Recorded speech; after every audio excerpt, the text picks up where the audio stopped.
Hello students, आपका हमारे YouTube की चैनल पे स्वागत है। ट्रिपल एसपी बोर्ड की तरफ से जो एक नोटिस जारी हुआ है, ये जो नोटिस है आपकी टाइपिंग टेस्ट के रिगार्डिंग है। जो टाइपिंग टेस्ट है आपका 22/7/2022 से शुरू होगा और ये एडवर्टाइजमेंट नंबर 17/2021, 18/2021 और 19/2021, जिसमें जो पोस्टें क्लर्क जो 17 था, 18 में था जो आपका क्लर्क IT और 19 में था जो क्लर्क लेखा।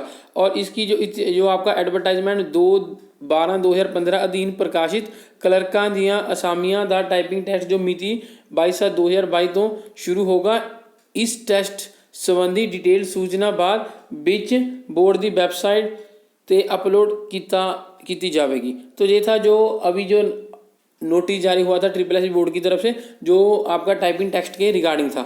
और अगर आप गवर्नमेंट जॉब्स के रिगार्डिंग कुछ भी मिस नहीं करना चाहते, आप हमारे चैनल को जरूर सब्सक्राइब कीजिए और बेल नोटिफिकेशन भी दबा दीजिए, ताकि आप गवर्नमेंट जॉब्स के रिगार्डिंग जो भी हम आपको साथ के साथ बताएं और जो हम एग्जाम्स की प्रिपरेशन करवा रहे हैं वो भी आपको करवाएं। तो आप जो भी हम वीडियो डालेंगे आपको सबसे पहले पहुंचेगी अगर बेल नोटिफिकेशन भी दबाएंगे, और इसके साथ आप कुछ भी मिस नहीं कर पाएंगे। ये आपको हम सबसे पहले बता रहे हैं और इसके लिए एक लाइक तो बनता है। हमारी वीडियो देखने के लिए धन्यवाद।